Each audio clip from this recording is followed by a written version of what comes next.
तो क्या आपके मन में भी कभी ये सवाल आया है कि ऑब्जेक्टिव रट के फर्स्ट डिवीजन नहीं ला सकते? तो पूरा डाउट क्लियर करूंगा, पूरा आपको स्ट्रैटेजी दूंगा और हाँ, आराम से आप फर्स्ट डिवीजन लेकर आने वाले हो। देखो कैसे, ध्यान से देखना। फिजिक्स में 35 नंबर का ऑब्जेक्टिव होता है, केमिस्ट्री में 35, हिंदी में 50, इंग्लिश में 50 और मैथ में 50। टोटल आपका 220 नंबर होगा केवल बोर्ड के पॉइंट ऑफ व्यू से।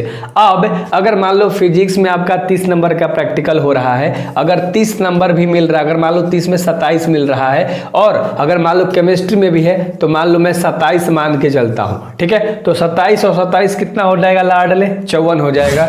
तो इसमें और मान लो 50 ही नंबर जोड़ो ना तुम, तो ये टोटल 220 है, 50 जोड़ दिया तो टोटल कितना आ गया? 270 आ गया। और ऑब्जेक्टिव है और प्रैक्टिकल है, तो आपको पता लगा कि भाई साहब जो मैथ लिया है उसका टोटल एक 270 नंबर आ रहा है, और जो बायो लिया है ना प्रैक्टिकल लेकर, इसका कितना आ जाएगा? पहले टोटल 205 मार्क्स और 50 नंबर प्रैक्टिकल जो लो, है ना। दोनों तीन को सब्जेक्ट इनका प्रैक्टिकल होता है भाई, बायो वाला का 3 को प्रैक्टिकल होता है। 205 नंबर तो टोटल ऑब्जेक्टिव है, पांचों सब्जेक्ट मिला के। और प्रैक्टिकल में अगर मान लो 25 या 75 भी जोड़ लोगे तो 280 मार्क्स। बायो वाला के पास तो बहुत प्लस पॉइंट है, 280 ला सकते हैं। 280 केवल ऑब्जेक्टिव ले, अगर मान लो कितना भी काट छाट के अगर हम बात करें तो इनका कितना भी, अगर मान लो 20 ऑब्जेक्टिव, इनका टोटल पांचों सब्जेक्ट मिला के 20 को इन्होंने गलती कर दिया, तो इनके पास टोटल 260 मार्क्स है। ध्यान समझना। और अगर इन लोगों ने पहले 260 मार्क्स है, इतना जहन में रखना, और मैथ वाले के पास 270 मार्क्स है, इतना अपनी जहन में रखना बेहतर तरीके से।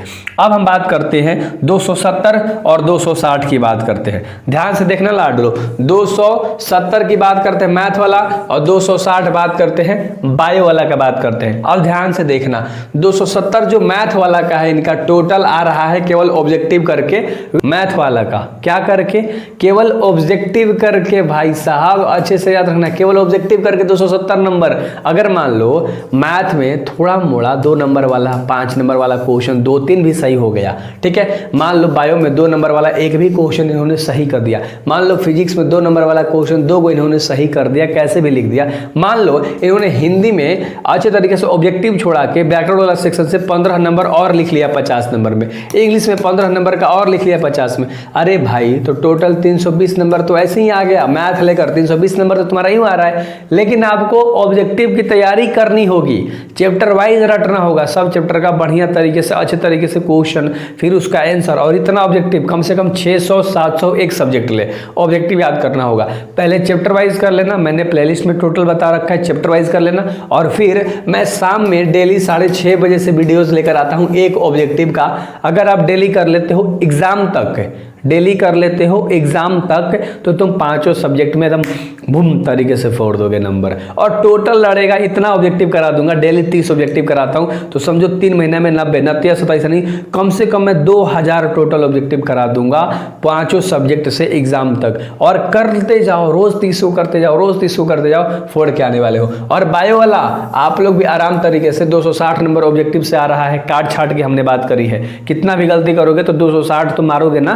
अगर ऑब्जेक्टिव पे बढ़ गए हो, ऑब्जेक्टिव रटना स्टार्ट कर दिए हो, सब्जेक्टिव छपा छोड़ दिए हो, तो भाई साहब नंबर तो लाओगे। तो तुम्हें भी मान लो बायो में तुमने भी 2 नंबर वाला कोई बना लिया, हिंदी में मान लो सब्जेक्टिव में 20 नंबर ला लिया या 15 नंबर ला लिया, इंग्लिश में 15 नंबर ला लिया, बायो में मान लो 2 सही कर लिया, मान लो 5 नंबर सब्जेक्टिव में ला लिया, केमिस्ट्री में 5 नंबर ला लिया, तो सब जोड़ोगे तो तुम्हारे पास भी 300 नंबर पहुंच जाएगा, 310 नंबर पहुंच जाएगा, तो साइड में कंप्लीट कर लोगे। हिंदी में मान लो अपने 90 ला लिया या 85 ला लिया टोटल सब जोड़ के, इंग्लिश में भी मान लो 80 और 85 आपने ला दिया, तो अब आपके मन में कोई दिक्कत नहीं है। ऑब्जेक्टिव करके केवल ऑब्जेक्टिव करके फर्स्ट डिवीजन ला सकते हो। लेकिन ऑब्जेक्टिव कैसे करना है? एक एक चैप्टर को रटना है, फिर इंपॉर्टेंट रटना है, फिर PYQs रट लेना है और ऑब्जेक्टिव से मार दोगे। लेकिन अभी से मन में मत बैठा लेना कि ऑब्जेक्टिव कर लूंगा तो फर्स्ट डिवीजन ला दूंगा, नहीं, अभी से करना होगा ऑब्जेक्टिव, तब फर्स्ट डिवीजन आएगा। ये भी याद रखना अपने दिमाग के अंदर में। एग्जाम से 1 महीना पहले सोचोगे कि पढ़ के ऑब्जेक्टिव में फर्स्ट डिवीजन ला ले, कतई नहीं आने वाला, तो अभी से स्टार्ट कर दो। मैं डेली कराता हूँ, मेरा डेली वीडियो देख लो 6:30 बजे से। सिंपल है यार। बेस्ट ऑफ लक, मचा सकते हो। एंड सब्सक्राइब करके जाना। मैं इसी तरह से तो आपको यार गाइड करता हूँ क्या कब कैसे करना है। कमज़ोर छात्रों को तो भाई और अलग लेवल से मोटिवेट करता हूँ और गाइड करता हूँ बेहतर तरीके से। तो ज़रूर सब्सक्राइब करना। मिलते हैं नेक्स्ट वीडियोज़ में।